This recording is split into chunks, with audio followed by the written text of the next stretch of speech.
So I'm going to read the book and I'm going to record this on YouTube. So this one called The 7 Habits of Highly Effective People.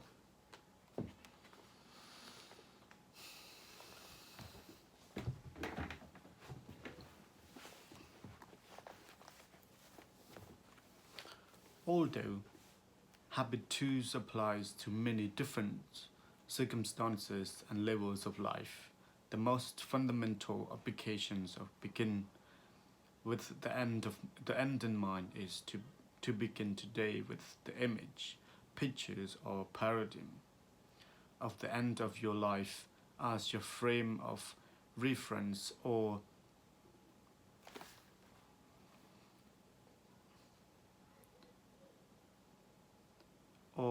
the criterion by which everything else is examined. Each part of your life, today's behavior, tomorrow's behavior, next week's behavior, next month's behavior, can be examined in the context of the whole of what really matters most to you. By keeping that end clearly in mind, you can make certain that whatever you do in any particular day does not violate the criteria you have defined as supremely important, and that each day your life contributes in a meaningful way to the vision you have of your life as a whole. To begin with the end in mind means to start with a clear understanding of your destination. It means to know where you are going so that you better understand where you are now, and so that's the steps you take are always in the right direction.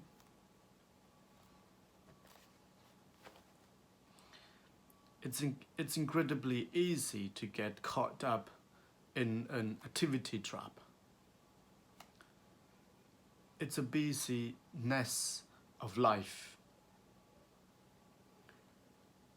To work harder and harder at climbing the ladders of success only to discover it leaning against the wrong wall. It is possible to be busy, very, very busy, without being very effective.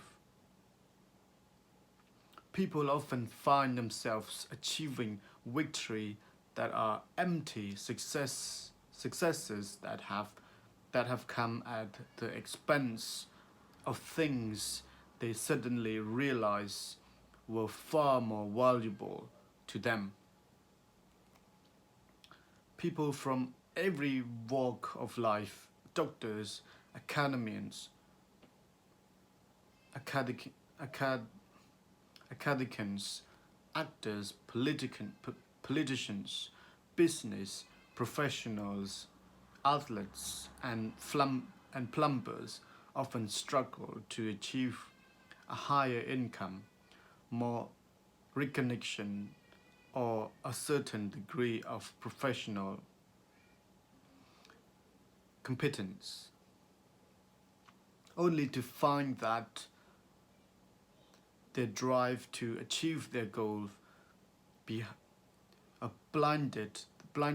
blinded them to the things they really mattered most and how they gone.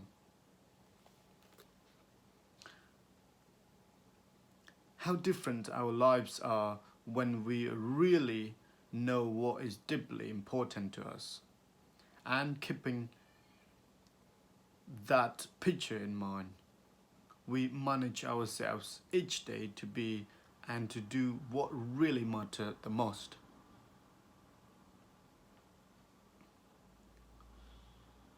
If the ladder is not leaning against the right wall, every step we take just get us to the wrong place faster. We may be very busy, we may be very efficient, but we will also be truly effective only we begin with the end in mind.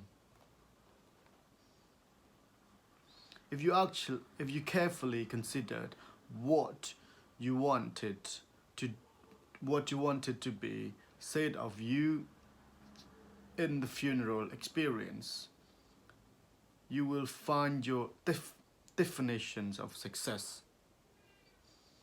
It may be very different from the definition you thought you had in mind. Perhaps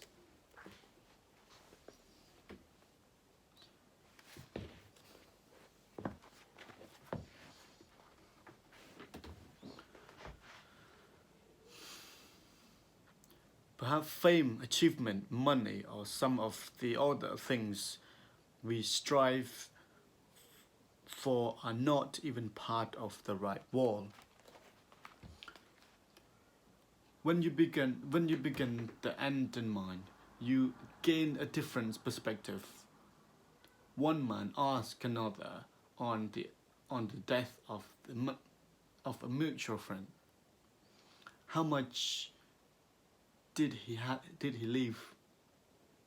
His friend responded, he left it all. All things are created twice. Begin with the end in mind. It based on the principle that all things are created twice. There's a mental or first creation that physical or second creation to all things. Take the construction of a home, for example. You create it in every details before you ever hammered the first nail into place. You try to get a very clear sense of what kind of house you want. If you want a family centered home, you plan to put a family room where you would be a natural gathering people. You plan sliding doors and a patio for children to play outside. You work with ideas, you work with your mind until you get a clear image of what you want to build. Then you reduce it to blueprints, develop construction plan. All of this is done before the earth is touched. If not, then in the second creation, the physical creation, you will have to make expensive changes and may double the cost of your home. The carpenter's rules is measure twice, cut twice. You have to make sure that the blueprints, the first creation is really what you want. That you put everything through, then you put it into bricks and mortar. Each day you go to the construction shed and pulled out the blueprint to get matching orders for the day. You begin with the end in mind. For another example, look at a business.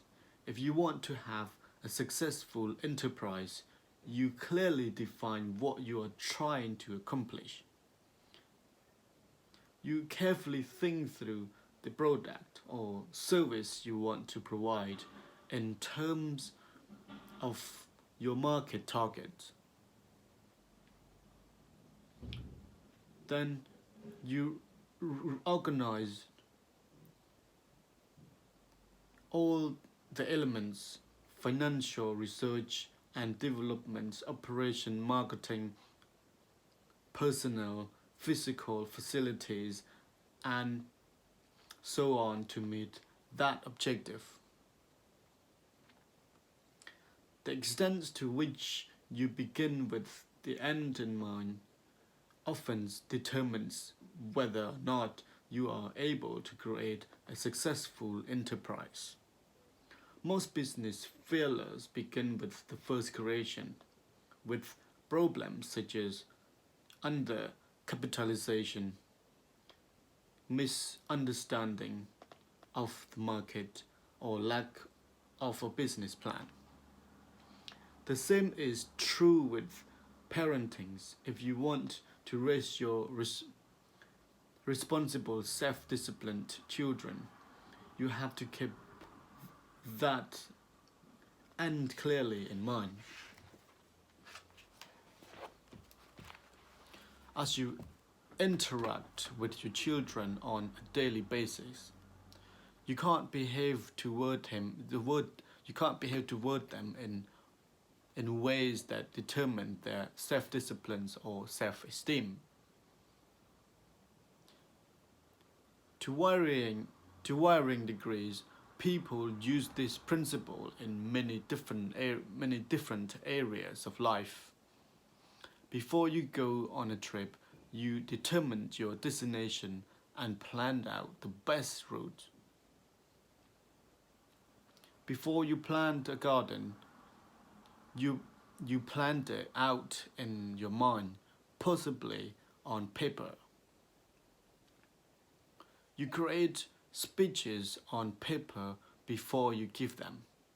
You envision the landscape in your yard before you landscape it. You design the clothes you make before you thread the needle.